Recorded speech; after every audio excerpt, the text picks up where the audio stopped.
In order to cater to the needs of a high volume of children out of school and those children who are at risk of dropping out in the South Asian region, a consortium between Nepal, Kathmandu University School of Arts, South Asia Institute of Social Transformation, and Paro College of Education in Bhutan, we come together towards a common purpose of understanding the need of the children who actually are facing destitution of various kinds, which have hindered them to have access to public schooling. And in order to explore what could potentially be done for these children, we formulated and designed a project that was titled Effectiveness and Scalability of Programs for Children Out of School and at risk of dropping out, to be explored in Bangladesh, Bhutan, and Nepal.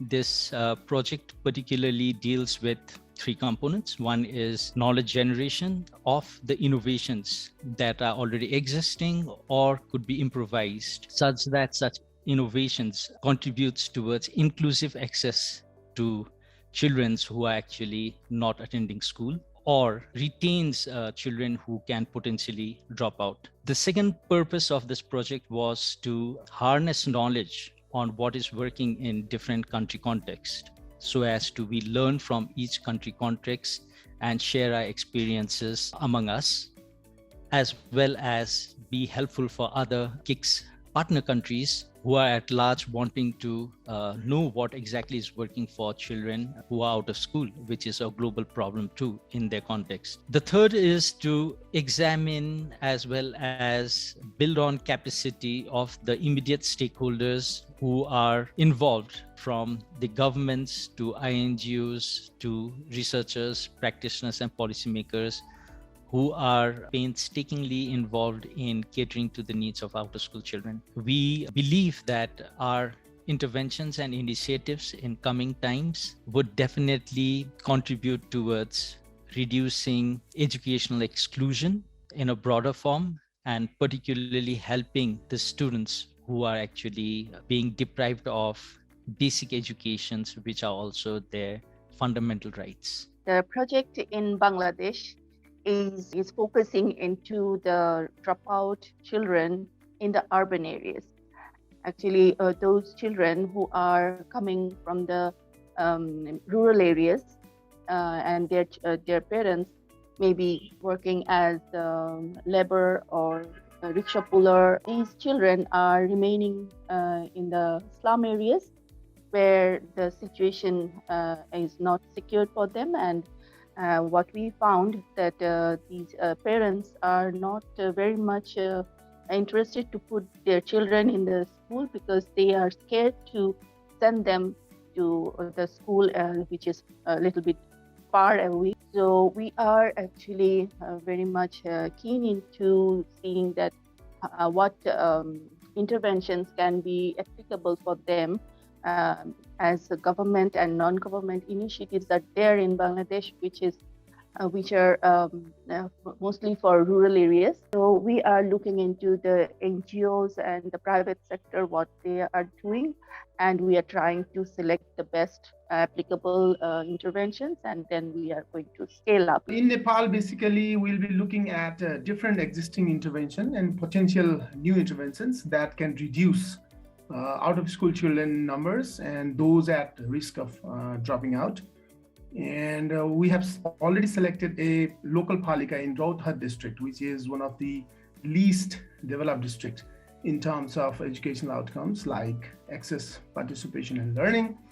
And basically, we'll be using a clustered RCT design to measure the impact of our interventions, or it could be adaptation of the existing interventions, taking the idea of scaling and innovation under consideration. This is very important for a country like Nepal, where it is estimated that around a little bit less than 1 million children are still not enrolled in the mainstream schooling system.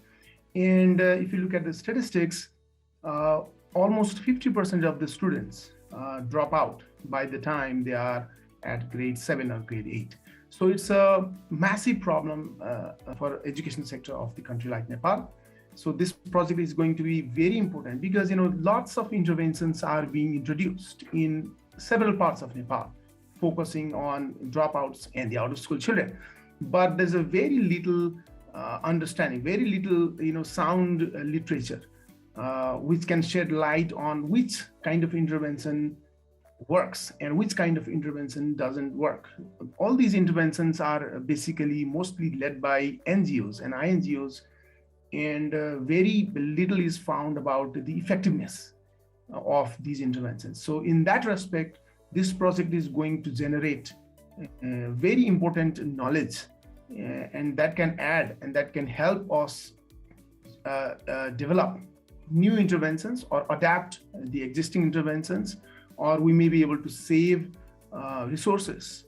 For Bhutan, we will be focusing more on children with disabilities. Bhutan has a disability prevalence rate of 2.1%. This was according to population and housing census that was carried out in 2017, where we have a total of about 15,600 children with disabilities across Bhutan, and out of which 20% of these children reside in urban places and 80% are in rural places. And for this project, the college, Paro College of Education, has considered looking into the urban